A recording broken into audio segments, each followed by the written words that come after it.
다시 한번 저희에도 삼복 저희에도 건강하시고 성령 충만하시기 바랍니다.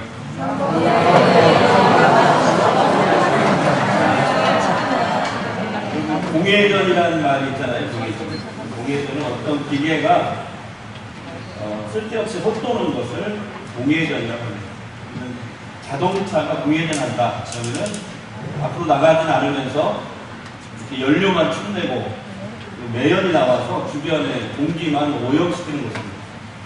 근데 이런 공회전 현상은 신앙생활에서도 나타나고 있습니다. 10년을 믿었고 20년, 30년을 믿었지만 그 사람의 인격이나 성품, 말, 그 다음에 삶이 아무런 변화가 없다면 신앙이 공회전하고 있는 것입니다. 교회 와서 설교를 듣고 은혜 받고 성경을 공부합니다. 그러나 말씀을 듣고 배우는 것으로 만족합니다. 은혜 받는 것으로 그냥 끝나요. 그러면 하나님의 말씀이 머릿속에 지식으로 머물게 됩니다. 말씀이 생활로 이어져야 되는데 이어지지 못하는 것입니다. 이게 신앙의 공회전입니다. 또 기도를 많이 하시는 분이 있는데 기도를 많이 하긴 하는데 하나님의 뜻을 구하지는 않습니다. 또 기도할 때 하나님의 뜻에 내가 순종하겠습니다. 이런 결단도 없습니다. 그저 기도를 통해서 지금 내가 원하는 것을 하나님께 얻어내는 데에만 관심을 갖습니다. 이것도 기도의 공회전인 것입니다. 우리가 예배를 드리고 기도를 하고 말씀을 듣고 성경을 공부하고 성경을 하가다 하는 이유가 뭡니까? 여러분, 말씀대로 살기 위해서 하는 것입니다. 하나님은 우리에게 다른 어떤 것보다도 순종을 요구하십니다. 네. 예배보다 더 중요한 게 순종이라고 말씀하셔요. 사무엘상 15장 22절 보시면 하나님께서 예배와 순종 어떤 것을 더 좋아하실 것 같은가 질문하는 거예요. 뭐예요? 순종이 제사, 예배보다 훨씬 하나님이 낫게 여기시고 좋아하신다. 요즘에 TV를 보면 제 마음이 너무 불편합니다. 교회에 관련된 부정적인 그런 뉴스나 집중 그런 내용들이 자주 나오기 때문에 좀 불편합니다. 예를 들면 대형교회 M교회 아시죠? 어디? M교회는 목회자 센스 문제로 떠들썩합니다.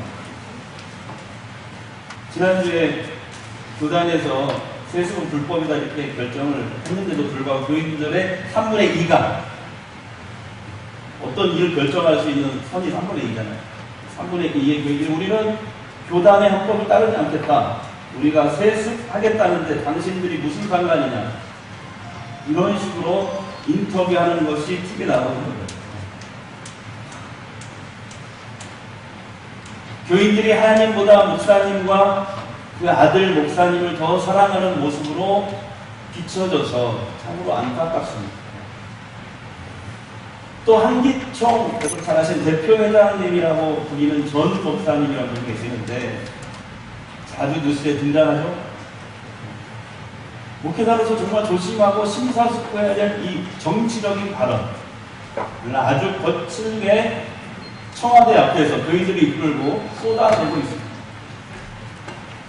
지금 그분은 한국교회 많은 목회자와 그다음에 이 사회에 근심을 주고 있는 것입니다. 또 여러분 잘 아실 거예요. 이단으로 알려진 어떤 교회의 이 교회의 여자 목사님이 잘못된 시한부 종말론을 가르쳐서 신도들에게 전 재산을 바치게 했습니다.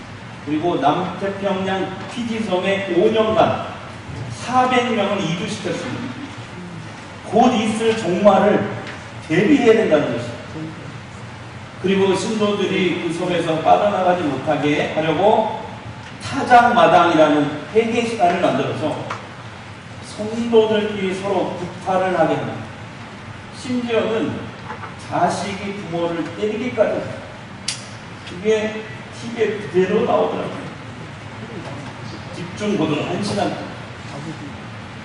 결국 그 이단 여자 목사도 지난주에 폭행과 특수 감금, 아동학대로 징역 6년형을 받고 구속이 되었습니다. 아시죠?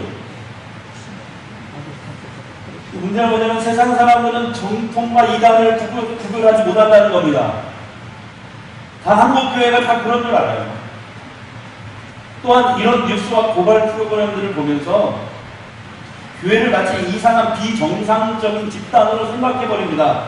일부 대형 교회들의 부정적인 그 모습을 보고 사실 더 하나님 앞에 바로 서려고 하는 교회들이 훨씬 더 많은데, 그리고 일부 대형 교회들의 부정적인 모습을 보고 한국교회 전체를 싸다가 비난하는 것이에요.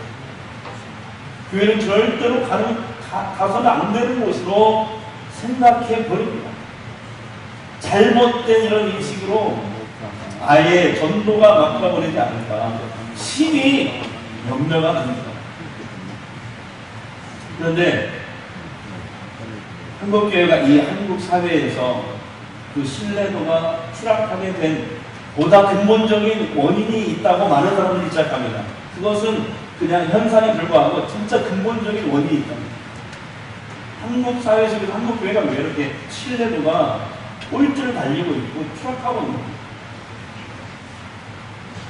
바로 이렇게 얘기합니다. 한국 교회는 많은 사람들을 구원하는 데는 성공했으나 그들을 거룩하게 하는 데는 실패했다는 거예요.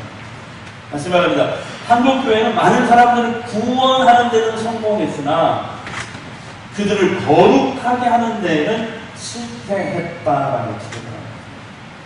예를 들면 이런 거죠. 주일에는 뜨겁게 예배드리고 찬양하고 활기 있게 믿음 생활을 합니다. 봉사도 합니다. 그런데 예배당을 떠나면서 하나님 여기 잘 계세요. 저 집에 갔다 다음 주일에 올게요 하면서 예배당을 나갈 때 믿음도 교회에 놓고 간다는 것이 문제입니다. 야고보서의 지적대로 행함이 없는 믿음, 말뿐인 믿음을 가진 성도들이 점점 늘어나고 있는 것입니다. 여러분, 우리가 예수 믿는 가장 중요한 목적이 뭐죠? 한번 말해보세요. 예수 믿는 가장 중요한 목적이 뭐예요? 네, 구원받기 위해서. 예수 믿는. 다 같이 구원받기 위해서 예수 믿는다. 그러니까 예수 믿는 가장 중요한 목적은 구원이에요. 쉽게 말하면 구원이 뭐냐면 죽어서 천국 가는 거예요. 믿으시죠? 네. 그냥 쉽게 얘기해서 구원이 뭐라고요? 죽어서 천국 가는 거예요. 이것을 좀 더 성경적으로 조금 이렇게 우아하게 얘기하면 구원은 하나님의 심판과 그리고 지옥 형벌과 마귀의 권세로부터 건짐을 받고 천국 백성이 되는 것이다. 자, 옆 사람에게 한번 해보세요. 구원이 뭐라고요? 네, 그럴 줄 알았어요, 내가. 하나님의 심판과 지옥 형벌과 마귀 권세로부터 건짐을 받고 누구의 백성이 되는 것? 하나님의 백성이 되는 것을 구원이라고 합니다. 한마디로 얘기하면 죽어서 천국 가는 것이죠. 사람은, 아담의 인간은 죄성을 가지고 태어나기 때문에 죄인이어서 죄를 짓는 거죠. 죄를 지어서 죄인이 아니고 원래 죄인으로 태어나기 때문에 죄를 짓고 사는 거예요. 사람은 이렇게 죄의 노예로 살다가 죽으면 끝나는 게 아니고 하나님의 심판을 받고 영원한 지옥불에 떨어질 운명에 처해 있었습니다. 그런데 예수님께서 죄인들을 위해 십자가 위에서 대신 죽으심으로 우리의 죄값을 지불하신 것입니다. 믿으시죠? 그래서 우리가 죄를 회개하고 예수님을 구주로 영접할 때 그 예수님의 보혈이 우리의 죄값을 치르게 되는 것입니다. 검정색 볼펜이 있는데 하얀색 종이로 이 볼펜을 감싸면 어떻게 되죠? 검정색 볼펜이 보이지 않습니다. 마찬가지예요. 우리의 죄가 아무리 많고 시커멓지만 예수님의 보혈로 감싸주시면 하나님이 약속하신 말씀대로 우리가 너는 오늘부터 죄가 없어! 하나님이 이렇게 무죄 선포를 해주시는 것입니다. 그것을 전문용어로 칭의라고 합니다. 뭐라고 한다고요? 칭. 하나님이 의롭다고 칭하신다는. 원래 본질상 죄인인데 예수님께서 이 사람의 죄를 해결하셨기 때문에 예수님을 믿는 사람은 보혈로 감싸버린 거야, 하나님. 원래 죄가 없어진 게 아니고 죄를 예수님이 가려주셨어요. 그래서 상을 주셨어요. 그러니까 지난번에 한번 설명드린 이 구원의 개념이요, 전두환 얘기했다. 전두환. 얼마나 광주에서 많은 사람을 학살했습니다. 근데 지금 그 사람 법적으로 죄가 있어요, 없어요? 죄가 있어요, 없어요? 없어요. 왜 없어요? 누가 용서해줬어요? 누구 대통령? 김대중 대통령이 용서했잖아요. 그래서 끝난 거예요, 법적으로는. 본질상 죄인이에요. 그런데 선을 한 거야. 그래서 이 사람을 할바고 다닌 거야. 바로 그 구원의 개념이 그거예요. 우리가 본질상 죄인이지만 예수 믿는 순간에 예수님의 보혈이 우리를 감싸는 거예요. 그래서 그걸 보시면 하나님이 법정에서 판사가 선언하듯이 너는 오늘부터 무죄! 이게 구원이라는 말이에요. 여러분, 그래서 아무리 수악한 죄라도 예수님의 보혈의 권세에 힘입어 완전한 용서가 되는 줄 믿습니다. 우리의 구원은 예수님 한 분으로 충분합니다. 할렐루야. 그런데 여러분, 그 이단의 구원파라는 이단이 있는데, 이 사람들의 주장대로 우리가 하나님의 은혜로 믿음으로 단번에 구원을 받았으니까, 쉽게 말하면 천국의 티켓을 얻었으니까 이제부터는 죄를 지어도 상관없고 함부로 살아도 될까요? 아닙니다. 감사합니다.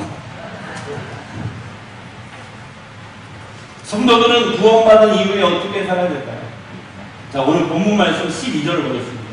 그것을 분명히 말씀하고 있습니다. 자, 12절 말씀 큰 소리 읽겠습니다. 그러므로 나의 사랑하는 자들아, 너희가 나 있을 때뿐 아니라 더욱 지금 나 없을 때에도 항상 걱정하여 두렵고 떨림으로 너희 구원을 이루라. 아멘. 다같이 너희 구원을 이루라. 너희 구원을 이루라.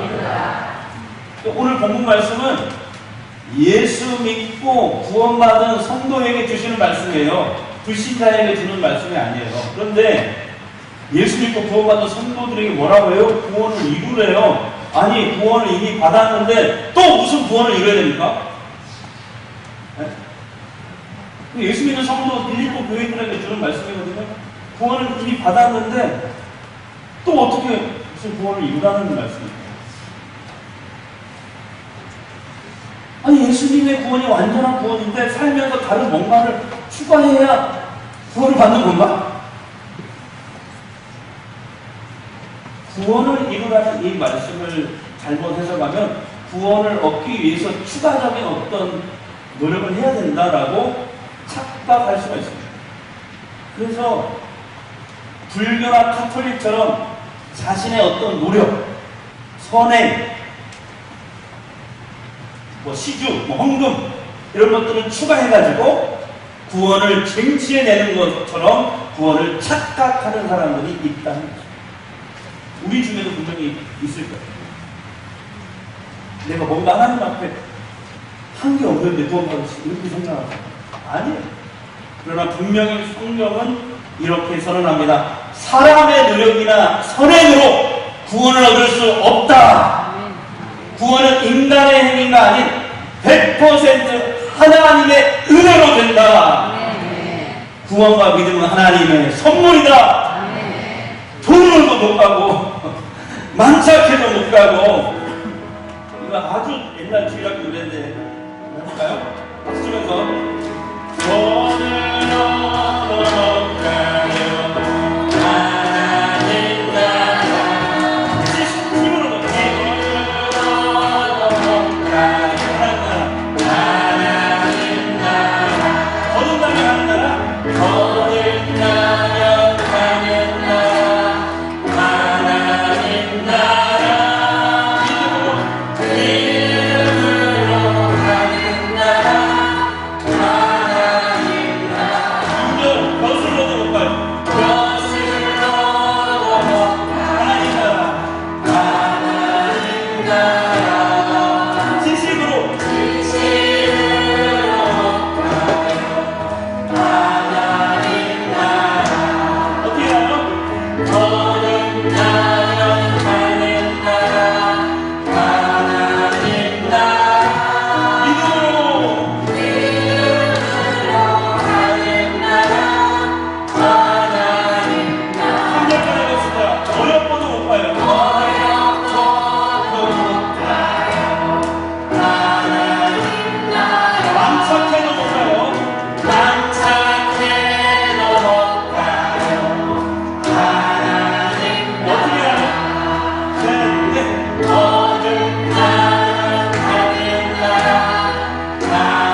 그러는데 처음 40년 만에 꺼내는 거거든요.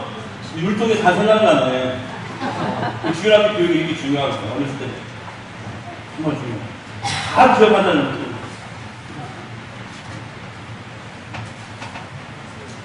자, 오늘 말씀은 불신자가 어떻게 하면 구원을 받을 수 있는지에 대해서 이야기하는 말씀이 아닙니다. 이미 예수 믿고 구원받은 성도들에게 주신 말씀이에요. 구원을 이루라. 구원을 이루라. 이걸 성경 언어로 카테르 가조망이라고 합니다. 이 말은 무슨 말이냐면 이 안에 어떤 뜻이 담겨 있냐면 연구를 해보니까 광산에서 채취할 수 있는, 캐낼 수 있는 모든 걸 다 캐내다 이런 뜻이에요. 이루다는 말이 광산에서 뭐 금, 다이아몬드, 여러분이 좋아하는 금, 다이아몬드, 은, 막 이런 거 캐낼 수 있는 모든 것을 다 캐내다 이 뜻이에요. 이루다는 말. 그래서 똑같은 광산에서 두 사람이 가서 일을 합니다. 한 사람은 자신이 노력하고 기술을 개발해서 그 안에 있는 다이아몬드나 금, 은, 광석들을 최대한 많이 캐내고 돌아옵니다. 반면에 똑같은 장소에 똑같은 사람이 들어갔는데 그 또 한 사람은 게으르고 지혜롭지 못해서 조금밖에 캐내지 못합니다. 구원도 마찬가지입니다. 모든 성도들이 똑같은 구원이라는 선물을 은혜로 받았지만 구원받은 이후에 각 성도들이 어떻게 하느냐에 따라서 그 구원이라는 엄청난 선물을 누리는 양이 달라진다는 거예요. 그래서 구원을 이루라는 말은 이렇게 바꿀 수 있어요. 구원을 누려라. 다 같이 구원을 누려라. 이해되시죠? 그러니까 구원이라는 축복의 광산에서 하늘의 다이아몬드를 캐내라. 이런 뜻이에요. 그런데 오늘 말씀 보면 우리가 구원을 이루어 나갈 때 두렵고 떨리는 마음을 가져야 한다는 거예요. 한번 보겠어요? 말씀. 두렵고 떨림으로 너희 구원을 이루라. 이 말은 무슨 말이냐면 하나님의 자녀로 우리가 세상을 갈 때 우리 앞에 좋은 일만 있을 수 없다는 거예요. 온갖 시험과 고통, 배신과 갈등, 질병과 사고, 손실과 유혹, 부패와 죽음, 이런 유혹 속을 헤치면서 우리가 살아가야 하기 때문에 두렵고 떨리는 마음으로, 쉽게 말하면 정신을 바짝 차리고 구원을 이루어야 된다. 그럼 구원을 이루어가는 과정을 신학적인 용어로 지난주에는 간단히 말씀드렸는데 오늘 좀 자세하게 말씀드리면 구원을 이루어가는 과정을 성화라고 합니다. 뭐라고 한다고요? 성화라고. 그래서 성화는 뭐냐 이거예요. 같이 읽어요. 성화는 예수 믿고 구원받은 우리가 어디 갈 때까지? 천국에 갈 때까지. 누구의 모습을? 예수님의 모습. 여기 하나 빠졌네. 말, 예수님의 말, 언어, 성품, 인격, 삶을 닮아가는 것. 이게 성화. 그런데 이 성화는 우리의 힘과 노력만으로 이루어가는 것이 아니라고 설명을 합니다. 성령 하나님이 우리 안에 계신 성령 하나님이 도와주셔야 됩니다. 13절 말씀 보겠습니다. 시작. 너희 안에서 행하시는 일은 누구라고요? 하나님이시라. 이 성화를 이루어 가시는 것도 나의 노력도 필요하지만 누가 도와주셔야 돼? 근본적으로 성령 하나님이 도와주셔야 돼. 그래서 여러분 성화는 사실 성령님과 나와 공동 사역인 것입니다. 다시 성화는 성령님과 나와의 공동 사역이다. 그래서 성화되는 것은 우리가 성령 충만해야 돼. 그래서 성령의 도우심을 받아야 돼. 거기에다가 나는 가만히 있으면 안 돼. 나도 노력해야 돼. 어떤 노력? 예수님을 날마다 조금씩 닮아가려는 결단, 수고, 자기 희생이 있어야 성화가 이루어져 간다는 것입니다. 우리나라 초기 교회사에 나오는 이야기입니다. 평양에만 교회가 있었던 시절입니다. 1900년 초기에. 믿음이 좋은 한 여성도가 있었는데 평양에서 진남포로 이사를 갔대요.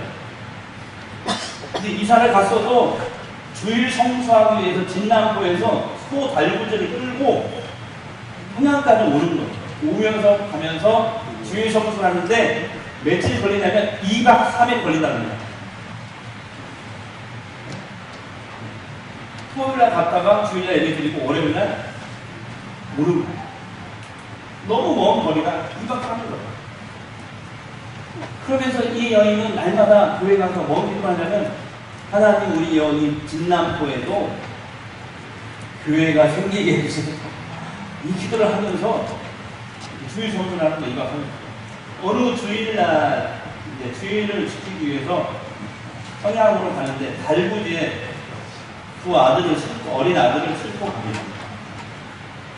근데 이 형제들끼리 막 막대기를 가지고 장난을 하다가 지나가던 옆에 말에 눈을 찔러버립니다. 근데 말이 막 놀래고 있어요. 이렇게 막 그죠? 그래가지고 말에 타고 있던 아저씨가 떨어집니다. 큰 부상을 입는 거예요. 그래서 이제 두 형제는 경찰서로 끌려갑니다. 재판을 받는데 판사님이 누가 그랬냐? 이렇게 묻는 거예요. 그러니까 형도 동생도 서로가 자기가 한 일이라 얘기를 하는 거예요. 난감해진 재판장이 어머니를 부릅니다. 의견을 묻습니다. 신앙심이 깊은 어머니가 이렇게 말을 했다고 합니다. 감동받을 준비. 판사님, 벌을 내리신다면 작은 아들에게 벌을 내려주십시오. 저는 이 가정으로 개가를 하였습니다. 큰아들은 전처 소색의 아들이고 작은 아들은 제가 낳은 아들입니다. 이해되세요? 검사가 이 말을 듣고 감동을 받았습니다. 근데 당신은 뭐 하는 사람입니까? 라고 물었습니다. 그 여성도는 대답합니다. 저는 예수 믿는 사람입니다. 아니, 예수 믿는 사람들은 다 그렇게 되는 겁니까? 네, 검사님, 예수 믿는 사람은 모두 이렇게 됩니다. 그러자 재판장이 크게 감동을 받아 다음과 같이 말을 했다고 합니다. 내가 돈을 줄 테니 진남포 땅에 예배당을 세워서 당신과 같은 사람이 많이 생기도록 해주시오. 그래서 자기 재산을 다 줘서 진남포의 첫 번째 예배당이 생겼다는 사실입니다. 할렐루야. 예수 믿는 사람, 안 믿는 한사를 감동시켜요. 세워진 교회가 진남포. 우리나라 초대교회는 이렇게 성경을 배운 대 말씀을 들은 대로 그대로 살았습니다. 그들은 성화의 삶을 살았고 이런 성도들 때문에 기독교가 아시아 지역에서는 유일하게 대한민국에서만 부흥을 할 수 있었던 이유였습니다. 이 아시아의 한국에만 한국교회 초기 교인들이 성화의 삶을 살았기 때문에 요즘 우리 한국교회에 가장 필요한 말이 뭘까 생각해 봤습니다. 그것은 답게입니다. 답게. 다 같이 답게.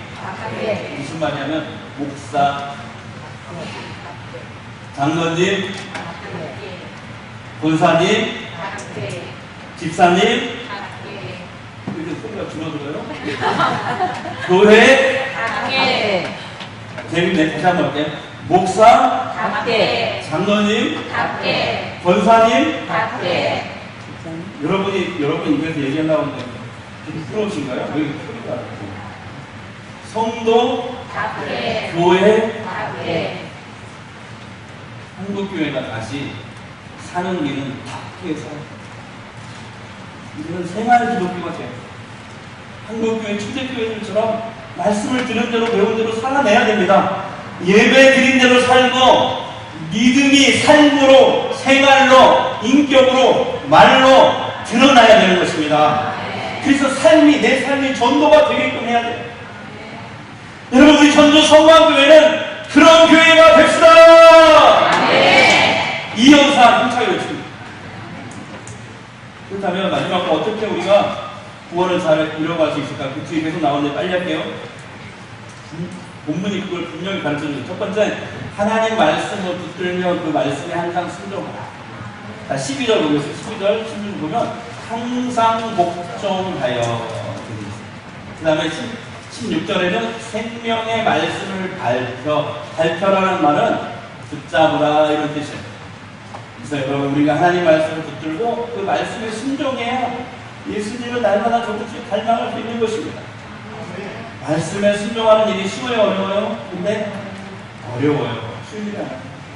그래서 하나님이 가르쳐 주신 방법대로 해야 돼요. 제가 계속 몇 주째 반복해서 얘기합니다. 말씀에 순종하려면 하나님이 가르쳐 주신 방법이 있어요. 이게 하나님의 말씀을 반복해서 내 입으로 소리 내라는 읊조리라고. 그래야 말씀이 내 마음에 새겨진다. 그리고 새겨진 말씀은 반드시 행동으로 나타나게 된다는 거예요. 그래서 여러분 순종하면 복을 받아요. 말씀을 선포할 때 능력이 나타나요. 사람은 마음 먹은 대로 하게 되어 있어요. 예수님도 말씀했어요. 사람이 마음속에 가득한 것이 밖으로 나오게 되어 있다. 예수님도 하신 말씀이에요. 그래서 여러분 매주 한 구절이지만 우선 그 말씀 붙잡고 하나하나 해보십시오. 그 말씀이 살아서 역사하시면 보게 될 것입니다. 그런 단전들이 계속 들어와요. 또 요즘에 성경 통독하시는 분들 계시고 하루에 3장씩 하는데요. 20분밖에 안 걸린대요. 그분들 시작한 지 벌써 한 달 조금 넘었는데 시작을 벌써 3분의 2쯤 읽었어요. 혼자 하기 힘드니까 함께 단톡방을 만들어서 서로 격려하면서 하니까 참 좋은 것 같아요. 성경 통독하는 방법 알려드릴게요. 말씀을 정독하셔야 돼요. 정독하시다가 나에게 감동을 주시는 말씀이 있어요. 그것을 레마라고 합니다. 어떤 사람은 그냥 지나치는데 나에게는 그 말씀이 감동으로 다가와요. 하나님이 나에게 말씀하시는 거예요. 그럼 거기에다가 밑줄을 쫙 긋든지 아니면 노트나 수첩을 놓고 거기다가 다시 옮겨 적어주세요. 그리고 그것도 같이 읊조려 보시기 바랍니다. 그 말씀이 살아날 것입니다. 그 말씀이 여러분의 삶을 인도하실 겁니다. 그래서 이제라도 성경 통독에 참여하실 분은 사모님이나 이미경 집사님께 신청하십시오. 혼자 하면 잘 안 돼요. 같이 하면 돼요. 두 번째, 구원을 이루기 위해서 14절입니다. 시작! 모든 일을 원망과 시기가 없이 하라. 하나님의 뜻에 순종하며 나갈 때 어려운 일이 닥칠 수 있어요. 그때마다 우리가 원망하거나 하나님을 원망하거나 아니면 성도들 간에 서로 다투지 않아야 된다는 거예요. 인내하면서 말씀을 따라야 한다는 말씀. 세 번째, 구원을 이루기 위해서 흠없고 순전한 사람이 되어서 세상의 빛과 같은 사람이 되래요. 그래서 세상의 빛과 같은 사람으로 서는 것을 4글자로 히브리어로 뭐라고 하냐면 티쿤 올람이라고 합니다. 뭐라고 한다고요? 나의 작은 말씀 실천으로 세상을 밝힌다. 나의 작은 실천으로 순종으로 세상을 밝히고 세상을 치유한다. 이게 히브리어로 티쿤 올람이라고 하고 오늘 사도 바울서 15절 말씀에 이것을 강조하고 있습니다. 사랑하는 여러분, 창립 67주년을 맞이하는 이 전주 성광교회가 이 어그러진 세상 속에서 빛으로 설 수 있기를 주의 이름으로 축복합니다. 기도하겠습니다. 하나님, 창립 67주년을 맞이하는 우리 전주 성광교회가 이 어그러진 세상 속에 빛으로 설 수 있기를 원합니다. 믿음이 삶으로, 생활로, 말로, 인격으로 드러나도록 힘쓰겠습니다. 성령님 나를 도와주십시오. 구원받았으니 구원을 누리게 하옵소서. 구원이라는 축복의 광산에서 이제 하늘의 다이아몬드를 날마다 캐낼 수 있는 교회가 되게 하옵소서. 예수님의 이름으로 기도합니다. 아멘.